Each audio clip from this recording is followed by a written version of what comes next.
welcome back to Visions. I'm Mirella Rich. If you've just joined us, we're here with Evelyn Tadros and Michelle Phillips from the Human Rights Arts and Film Festival. Welcome back to the program. Thank you for having us.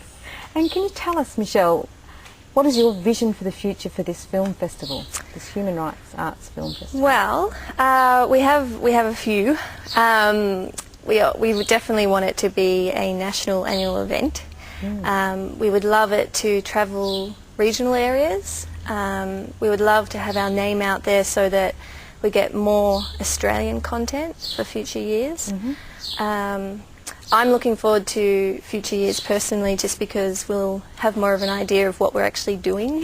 This year we had to do everything for the first time, and we had to sort of backtrack a bit, and we had a lot of learning curves. And so I'm looking forward to actually knowing what I'm doing and being able to focus more on the big picture rather than trying to work out all the little stuff each day. And who are the people that you're gearing the festival to?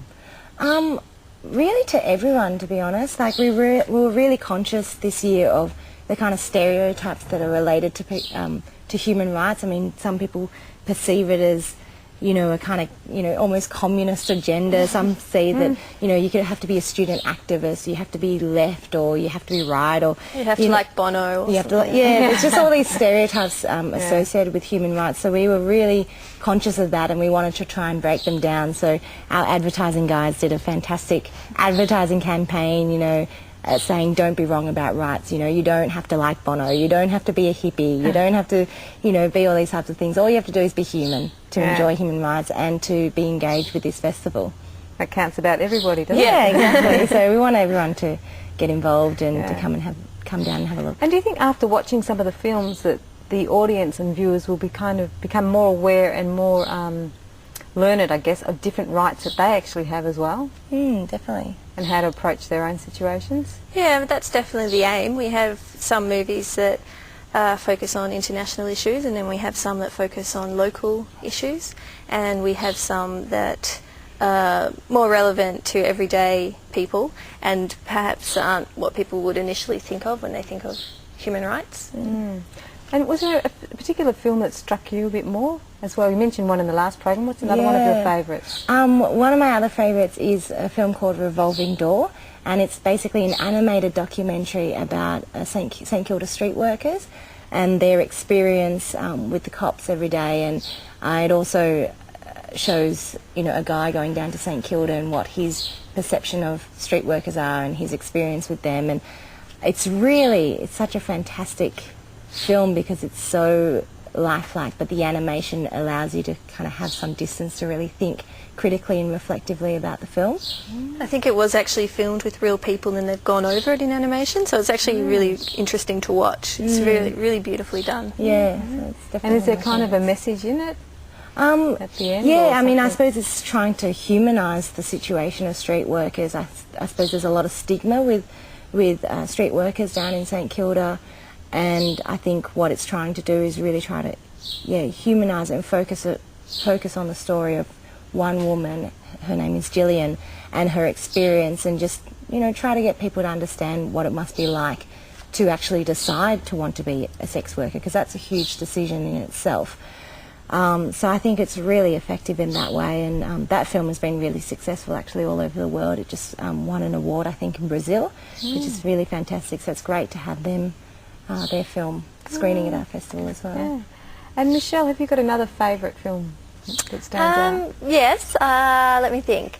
I really loved Orange Revolution. That's about the elections in Ukraine. I remember when it was all over the news because one of the candidates was poisoned, and he went from sort of a really popular, young, energetic, charismatic candidate to someone that looked like The Walking Dead, and he had strange skin sort of stuff going on. So I was sort of aware of it, and then seeing the movie was really inspirational because they actually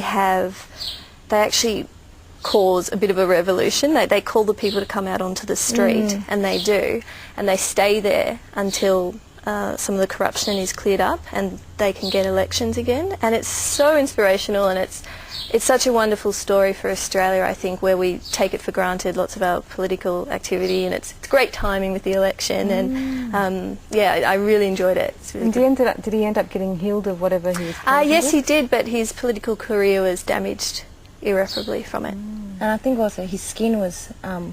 yeah, he never looked well completely again. He was poisoned. They think... Was that like the opposition poisoning him? No, the government in power poisoned him. So, because the government in power at the time was very corrupt and were trying to steal people's votes and rig the election.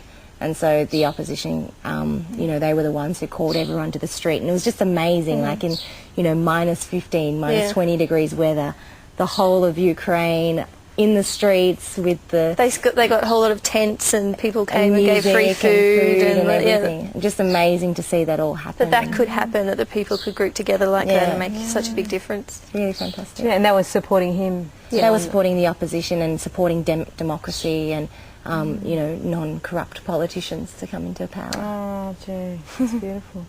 And also, you've got speakers coming on as well. Can you tell us about that? Yeah, we're really excited about the speakers.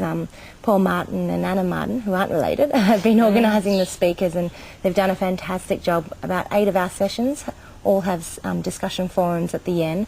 Our 2 school screenings. We've got Julian McMahon, who was the lawyer for Van Nguyen, coming to speak, which is really fantastic. We've got quite a lot of filmmakers coming on board as well. Jesse Taylor, who made We Will Be Remembered for This, about asylum seekers, as well as the filmmakers from A Walk to Beautiful, and they're coming all the way from America to come and speak, open our festival actually.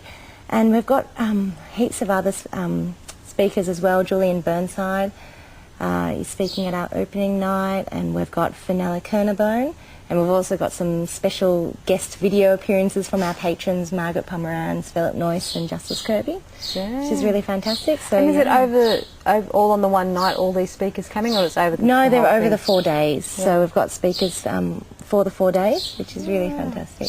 How beautiful. And you're also doing school screenings as well, aren't you? That's right. We've got 2 school screenings on the first day. We Will Be Remembered for This and Just Punishment, which is the film about Van Nguyen. So we're hoping to provide education kits to the teachers and get all the schools involved. And I think, you know, film is such a fantastic way to teach young children and about human rights issues. So. Oh, beautiful.